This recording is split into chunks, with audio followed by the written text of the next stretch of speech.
뉴욕시 맨해튼 지하철 안에서 50대 아시안 여성이 흑인 여성 3명에게 구타당하는 사건이 발생해 뉴욕시경이 공개적으로 용의자 추적에 나섰습니다. 게임 콘솔을 무료로 주겠다는 유명 게임 인플루언서의 말에 맨해튼 중심에 모인 시민들 간에 폭동 사태가 발생했습니다. 이에 뉴욕시경은 해당 인플루언서를 기소했습니다. 조 바이든 대통령이 미 제조업 부양과 노동자 지원을 위해 미국 내에서 개발하고 제조하는 제조업 인센티브를 강화하는 행정명령을 발동했습니다. 뉴저지주 포트리에서 칼부림을 저질러 30대 남성을 중태에 빠지게 한 30대 가해 남성이 살인 미수 혐의로 경찰에 체포됐습니다. 팬데믹 이후 증가한 주택 수요와 렌트비로 인해 젊은 세대들의 첫 집 구매가 빨라진 것으로 나타났습니다. 미국의 대형 트럭 운송업체 옐로우가 막대한 빚과 노사 갈등을 견디지 못하고 결국 파산 보호를 신청했습니다. 또 옐로우가 팬데믹 기간 동안 받은 정부 구제금 회수 문제 등에 대해 파장이 예상되고 있습니다.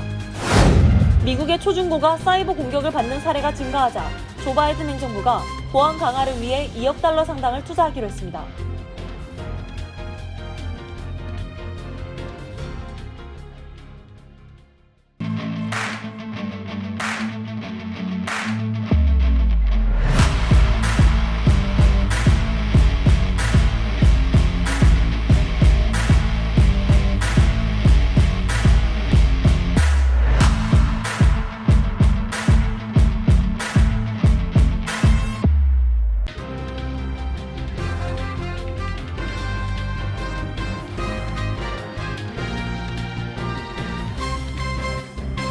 여러분 안녕하십니까? KBTV 뉴스 9 이창환입니다.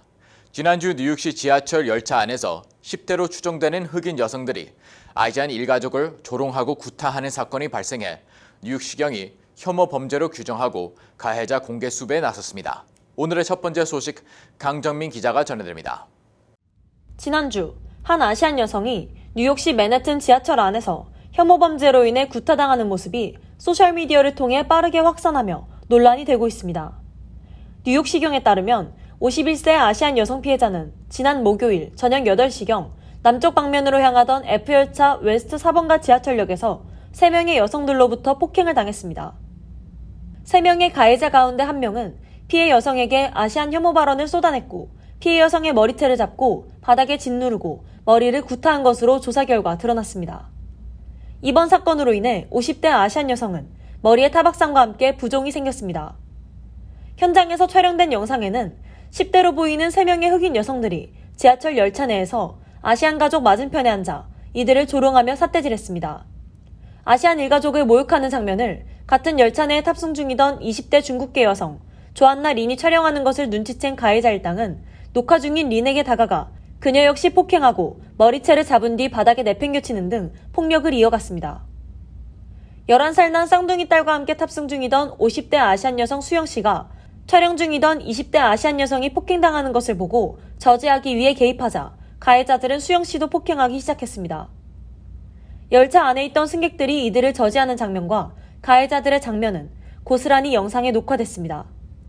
뉴욕시경은 해당 사건을 인종혐오 범죄로 추정하고 수사를 이어가고 있으며 가해자의 영상을 공개하고 용의자 추적에 나섰습니다. 해당 가해 여성들의 정보를 아시는 분은 뉴욕시경 한라인 전화로 제보해 주시길 바랍니다. KBTV 뉴스 강정민입니다. 유명 게임 인플루언서의 선물 증정 행사로 인해 맨해튼 중심부인 유니언스퀘어에 몰린 시민들 간의 폭동 사태가 발생했습니다. 뉴욕 경찰은 인플루언서를 폭동 선동과 불법 회합 등의 혐의로 기소했습니다. 보도에 전상 기자입니다. 유명 게임 인플루언서 카이 세낫이 무료로 선물을 나눠주겠다며 사람들을 모아 폭동을 선동한 혐의로 기소됐습니다. 이후 몇 시간 만에 구금에서 풀려난 세낫은 오는 18일 법정에 출석할 예정입니다. 유튜브 등 소셜미디어에서 팔로워만 2천만 명에 달하는 카이 세낫은 최근 라이브 방송에서 인기 게임 콘솔인 플레이스테이션 5를 유니언스퀘어에서 나눠주겠다고 말했고 이 발언이 온라인에 확산하면서 수천 명의 시민이 유니언스퀘어에 몰려들었습니다. 광장으로 모인 사람들은 서로 먼저 게임기를 타려다 몸싸움을 벌였고 상대방에게 주먹을 휘두르는 상황이 벌어졌습니다. 이로 인해 세닛이 게임기 증정을 포기했고 이에 성난 사람들은 병이나 돌, 페인트병 등을 던지는 등 난동을 벌였습니다. 일부 시민은 차량 지붕이나 열차역 지붕에 올라 시위 진압에 나선 경찰관들에게 병을 던졌습니다. 경찰과 몸싸움을 하거나 주변 차량과 상점 등을 공격하는 경우도 적지 않았습니다. 현장에는 경찰관 1000여 명이 출동했으며 65명을 체포했고 그중 절반가량이 청소년이었습니다. 제프리 매드리 뉴욕 경찰국장은 우리는 이전에도 비슷한 일을 겪은 적이 있지만 젊은이들이 우리의 명령을 따르지 않는 이 정도의 위험성까지는 아니었다며 건설 현장에 있던 삽, 도끼와 건설 자재를 들고 다니는 사람도 있었다고 전했습니다. KBTV 뉴스 전상입니다. 연방정부가 연방기금을 투입해 제조업 인센티브를 강화하기로 했습니다. 바이든 대통령은 미국에서 연구 개발한 제품은 미국에서 제조하라는 취지의 행정명령을 발동했습니다. 계속해서 전상 기자입니다. 바이든 대통령은 연설에서 1933년 제정된 미국산 구매법의 존재를 상기시키며 자신의 바이 아메리칸 정책을 계속 강화해 나갈 것을 다시 한번 강조했습니다. 이번 행정명령은 미 제조업을 부양하고 연방기금을 통해 노동자를 지원하려는 노력의 일환으로 연방기금의 지원을 받아 개발된 제품을 미국에서 제조하는 경우 인센티브를 강화하는 내용입니다.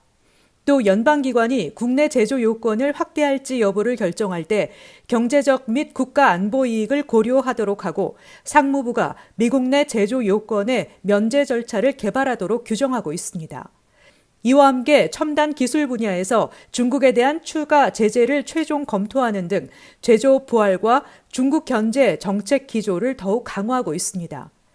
행정명령은 또 연방기관이 연구개발에 투자할 때 국내 제조를 고려할 것을 권장하고 있으며 핵심 산업의 미국 내 생산시설 확장도 장려하며 연방 연구개발 프로세스의 보고 요구사항을 간소화하는 내용 등도 포함됐습니다. 바이든 대통령은 이번 행정명령을 미국에서 개발하고 미국에서 제조하라 명령으로 부르며 이 명령이 무역 규칙에 어긋나지 않으며 동맹국들과의 연구개발 파트너십을 구축할 수 있는 유연성을 유지한다고도 강조했습니다. 이번 행정명령은 미국이 개발하고 상용화한 수많은 기술이 결국 중국 등 해외에서 상품을 제조하는 데 쓰인다는 바이든 정부의 지적에서 출발했으며 백악관은 국가과학기술위원회를 통해 연방정부의 기술 연구개발 로드맵에 국내 제조를 추가하는 방안을 모색할 방침입니다. KBTV 뉴스 전상입니다. 한인 밀집 지역인 폴리에서 30대 남성이 저지른 칼부림 사건으로 인해 다른 30대 남성이 중태에 빠졌습니다. 현재 가해 남성은 살인 미수 혐의 등으로 경찰에 체포됐습니다. 보도에 김문지 기자입니다. 뉴저지 한인 밀집 거주 지역인 포트리의 한 주택가에서 30대 남성이 칼부림 사건을 저질러 피해 남성이 중태에 빠졌습니다.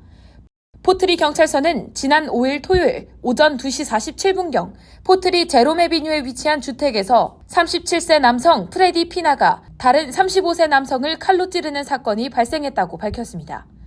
용의자 남성은 현재 살인미수 혐의로 경찰에 체포됐습니다.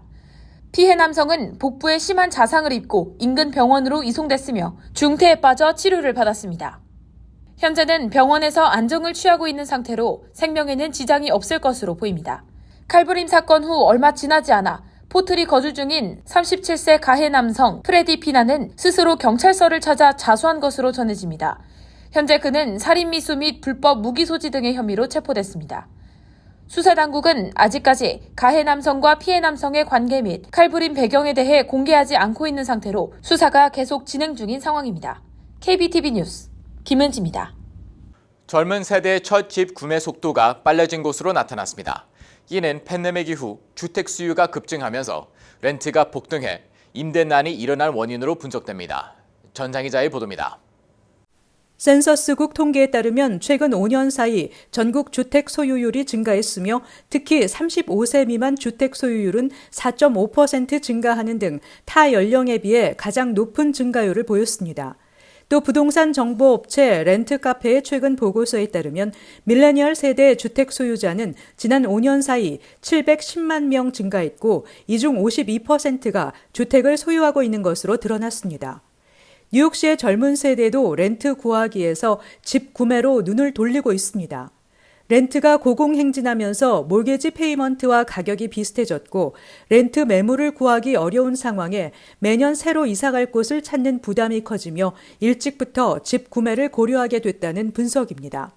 전문가들은 20대 후반에서 30대 초반에 12만에서 16만 달러 연봉을 받는 직장인들이 퀸즈 아스토리아, 브루클린, 어퍼 맨하탄에 60만에서 95만 달러 신축 콘도를 많이 구매하는 추세라고 전했습니다. 32세 한인 남성 엔지니어 A씨는 지난달 완공된 아스토리아 신축 콘도 원베드 유닛을 74만 달러에 구매했습니다. 다운 페이먼트 14만 8천 달러에 모게지 59만 2천 달러를 받아 매달 4,612달러를 지불하는데 현재 롱아일랜드 시티의 원베드 평균 렌트가 약 4,500달러인 것을 고려했을 때 비슷한 금액으로 본인 소유의 집을 갖게 된 것입니다. 또 33세 프리랜서 에디터 한인 여성 B씨도 올해 모기지를 받아 4년 전 완공된 브루클린 콘도 2베드 유닛을 89만 달러에 구매했습니다. 다운페이 18만 달러에 모기지 71만을 받아 매달 6,147달러를 내고 있습니다. 맨하탄 어퍼 이스트사이드 렌탈 스튜디오에서 8년 동안 살던 B씨는 매년 급등하는 렌트와 브루클린 맨하탄의 신축 콘도 2베드 유닛 평균 렌트가 6,300에서 6,800달러인 것을 고려했을 때 월 지출 비용을 줄이고자 집 구매를 결정하게 됐다고 밝혔습니다. KBTV 뉴스 전상입니다. 99년 역사를 가진 미국의 트럭 운송업체 옐로우가 늘어난 빚과 수개월간 이어져 온 노사 갈등을 견디지 못하고 결국 파산 보호를 신청했습니다. 그런데 이 업체는 코로나 팬데믹 기간 연방 정부로부터 구제 지원금 7억 달러를 받은 것으로 드러나 3만 개에 달하는 대규모 실업 및 구제 원금 회수 난망 등 파장이 예상되고 있습니다. 자세한 소식 김은지 기자가 전해드립니다. 전미 혼잡 화물 운송업계에서 세 번째로 큰 화물 운송사인 옐로우가 경영진과 트럭 운전 노조 간 9개월간 진행되던 협상이 지난달 말 마지막으로 결렬된 후 운영을 중단했으며 지난 6일 질서 있는 방식으로 사업을 마무리하도록 파산 보호를 신청한다고 오늘 밝혔습니다.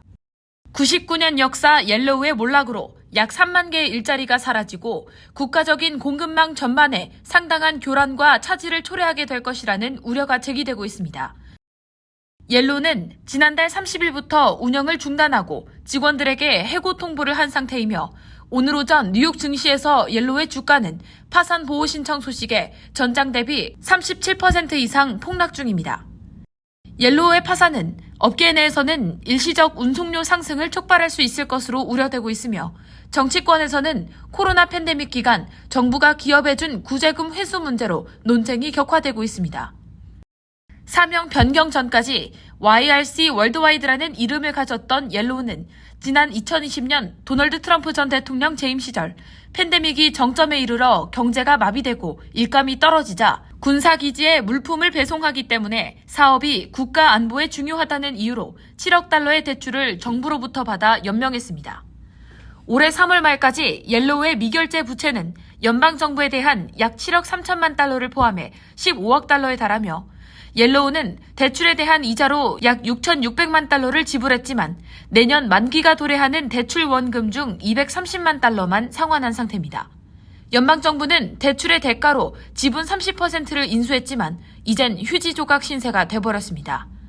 옐로우가 법원에 제출한 내용에 따르면 10만 명 이상의 채권자와 10억 달러 이상의 부채가 있는 것으로 추정되며 이 중 가장 큰 무담보 채권자는 200만 달러 이상의 청구액을 가진 아마존과 170만 달러의 청구액을 가진 홈디포 등입니다. 전문가들은 특히 구조조정 추진 과정에 산별 노조인 국제운송노조와의 갈등이 격화한 것과 경쟁업체인 USF 인수 등 연이은 합병 과정에서 부채가 감당하지 못할 정도로 커진 것 역시 이번 파산의 배경이 됐다고 평가했습니다. 지난 6월을 기준으로 옐로우가 보유한 현금 금액은 1억 달러에도 못 미치는 것으로 파악됐습니다. KBTV 뉴스 김은지입니다. 미국에서 지난 몇 년간 초중고등학교를 노린 사이버 공격이 증가하자 조 바이든 행정부가 향후 보안 강화에 2억 달러 상당을 투자하기로 했습니다. 김은지 기자의 보도입니다. 자료에 따르면 미국에서는 2022-2023년에만 최소 8개 학군이 중대한 규모의 사이버 공격을 받았으며 이들 중 4건은 각 학교 수업 취소 및 폐쇄로 이어졌습니다. 학교 자체만이 아니라 교사와 학생, 그 가족도 피해를 입었습니다. 백악관은 학생의 성적과 의료 기록, 문서로 기록된 가정 문제와 행동 정보, 재정 정보 등 학생들의 민감한 개인 정보와 직원 정보가 도난되고 공개적으로 노출됐다라고 지적했습니다. 백악관은 오늘 보도자료를 내고 K-12 사이버 안보 강화 조치를 발표했습니다. 향후 3년간 총 2억 달러를 지원해 초중고 시스템 보안 강화를 위한 연방통신위원회 차원의 시범 프로그램을 수립한다는 것이 골자입니다. 아울러 아마존 웹서비스는 초중고 사이버 보안 관련 보조금 프로그램으로 2천만 달러를 지원하기로 했고, 이 밖에 사이버 인프라 보안국이 사이버 안보 훈련 등에 나섭니다. 백악관은 오늘의 공약으로 이 나라의 학교들은 학생과 교육자, 직원을 안전하게 지킬 수 있는 네트워크를 확보하는데 최상의 위치가 될 것이라고 밝혔습니다. KBTV 뉴스 김은지입니다. 새시민 자유연합은 미시건주 연방법원에 바이든 행정부의 학자금 대출 탕감 방안 시행을 멈춰달라는 내용의 소송을 제기했습니다. 이 단체는 바이든 행정부의 방안이 의회의 승인을 받지 않았고 국민들의 의견 수렴이 필요한 연방 규칙 제정 과정을 거치지 않았기 때문에 불법이라고 주장했습니다. 또 기존에 시행되고 있는 공무원 대출 탕감 정책을 약화시킨다는 주장 등도 펼치고 있는 것으로 전해지고 있습니다. 앞서 연방대법원은 지난 6월 바이든 행정부의 학자금 대출 탕감 정책이 대통령의 권한을 넘어섰다고 판단했습니다. 정책은 코로나19 팬데믹 이후 부채 상환으로 어려움을 겪는 이들을 상대로 소득 기준 최대 2만 달러까지 채무를 면제해준다는 내용입니다. 교육부는 성명을 통해 노동자 가족을 보호하기 위해 한치도 물러서지 않을 것이라고 밝혔습니다. 연방이민서비스국이 올해 전문직 취업비자 신청자들에 대한 2차 무작위 추첨을 완료했다고 발표했습니다. 이민서비스국은 2024 회계년도 H-1B 취업비자 발급을 위한 쿼타가 채워지지 않아 서류 접수 신청자들을 대상으로 2차 무작위 추첨을 실시했다고 밝혔습니다. 당초 H-1B 비자 청원서 접수 자격자를 뽑는 무작위 추첨은 지난 3월 이루어져 4월 1일부터 6월 30일까지로 신청 기간이 종료됐지만 쿼타 충당이 이루어지지 않아 이민서비스국이 2차 추첨을 실시한 것입니다. 이민서비스국은 2차 무작위 추첨 실시 후 추첨에 당첨된 신청자들에게 개별적으로 통보를 하게 되며 2차 추첨에 뽑힌 신청자들은 비자 청원서를 접수할 수 있게 됩니다. 식품의약국이 사상 처음으로 알약으로 된 산후 우울증 치료제를 승인해 미국에서 매년 50만 명에 달하는 환자들을 치료할 수 있는 길이 열렸다고 뉴욕타임즈가 보도했습니다. 임상실험 결과에 따르면 약효가 매우 빠르게 나타나 3일 만에 우울증이 완화되기 시작했습니다. 이는 2주 이상 지나야 효과를 내는 다른 항우울제보다 매우 빠른 것입니다. 정신과 의사들은 복용 기간이 몇 개월이 아닌 2주로 정해짐에 따라 많은 환자들이 적극적으로 치료에 응할 것으로 예상했습니다. 이번 항우울제는 산후우울증 치료제로 승인됐다는 점에서 의미가 큽니다. 미국의 경우 출산한 여성의 10에서 15%가 임신 중 또는 출산 후 우울증을 경험합니다. 주요 범죄 건수가 3개월 연속 10,000건을 넘어섰습니다. 뉴욕시경이 발표한 2023 7월 범죄율 통계에 따르면 뉴욕시 5개 보로에서 발생한 주요 7대 범죄는 전년 같은 기간에 비해 5.7% 감소한 11,665건으로 집계됐습니다.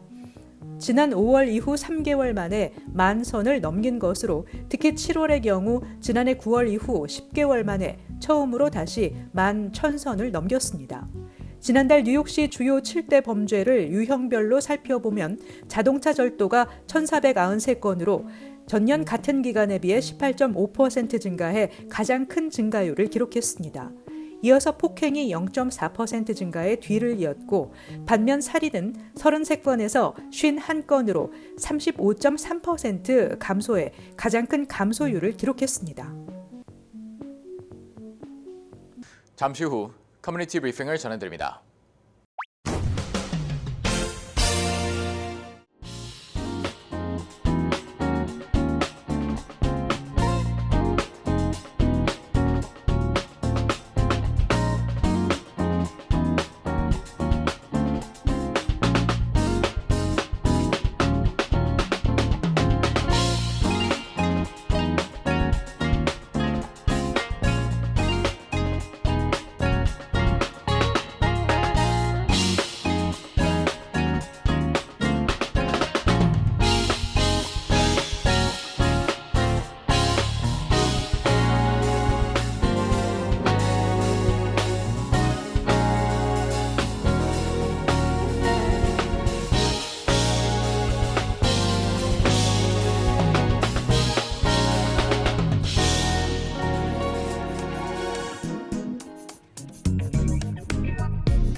이어서 환율과 증시 전해드립니다.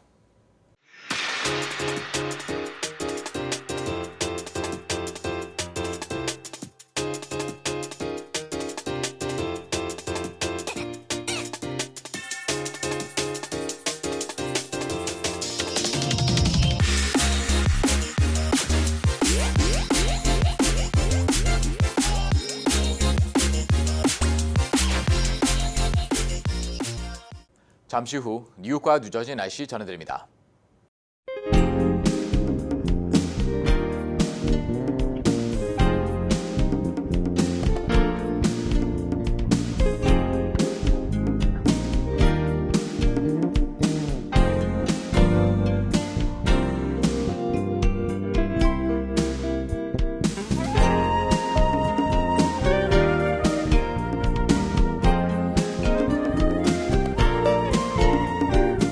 KBTV 뉴스 9 마칩니다. 오늘도 시청해주셔서 감사합니다. 편안한 밤 보내시 바랍니다.